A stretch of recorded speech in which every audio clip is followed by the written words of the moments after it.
मतलब मेरा ये डाउट है कि हमें मतलब मैथ्स को कैसे पढ़ना चाहिए, जैसे उसके पीछे का रीजन जानना चाहिए और उसके बाद क्वेश्चन के पर्टिकुलर अप्रोच कैसे डेवलप। राइट,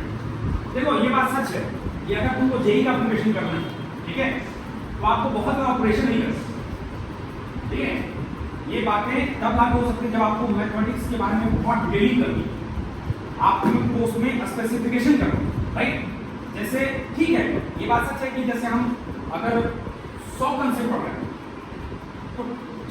जो खास तौर पे बेहतरीन टीचर है, जो बहुत अच्छे टीचर है ना, जो जेन्युइनली जेई के लिए पढ़ा है, जेन्युइनली एडवांस के लिए पढ़ा है, ठीक है,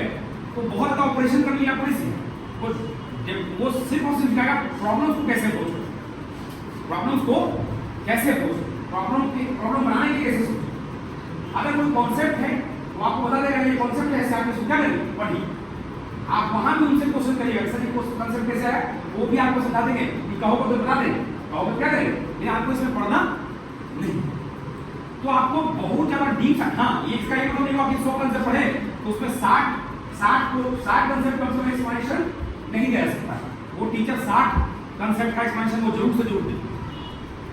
कुछ ऐसे कंसेप्ट होंगे जिसको बोल देंगे या बस ये कंसेप्ट ध्यान रखो, ये कंसेप्ट कैसे है, ये कंसेप्ट कैसे बिल्ड हुआ, उस पर ज्यादा कंसंट्रेट करने की आवश्यकता नहीं। और तो सही, क्योंकि इतनी सारी चीजें पढ़ना है, इतनी सारी चीजें पढ़ना है कि जो काम की चीज है तो नहीं पढ़ लिया जाए, क्योंकि आपको एकदम स्पेसिफिक चीज पे फोकस करना है। क्वेश्चन कैसे बनाना है,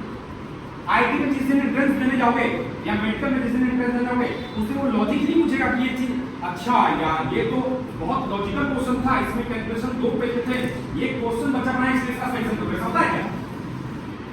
वो देखता है भाई कि 26% मार्क्स किसने लाए, 27% मार्क्स किसने लाए।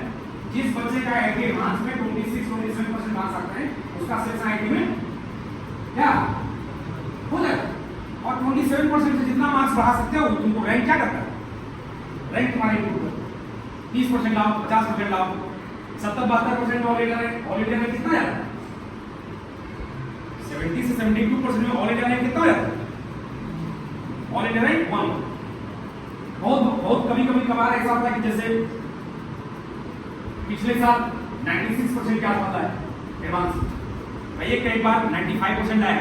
वो एक्सेप्शनल केस, अदरवाइज 95, 75, 72 यही एक केस है, मतलब 80% के रिपीट में क्या करता है एडवांस के केस मैं छोड़ नीट के केस में नहीं, ठीक है। अब जैसे इस बार नीट अच्छा दिया, इस बार नीट लेके आपको मेंशन कर दिया कि शिक्षक को पढ़ाने की ज्यादा आवश्यकता है और काफी मेच्योर टीचर की जरूरत है। इधर कोविड के बाद बहुत सारे शिक्षक बन गए नहीं, तो इस बार मैसेज दे दिया कि जैसे कोविड से पहले एग्जामिनेशन हो रही थी उस पैटर्न में आपको पढ़ाई करने की मिल सकता है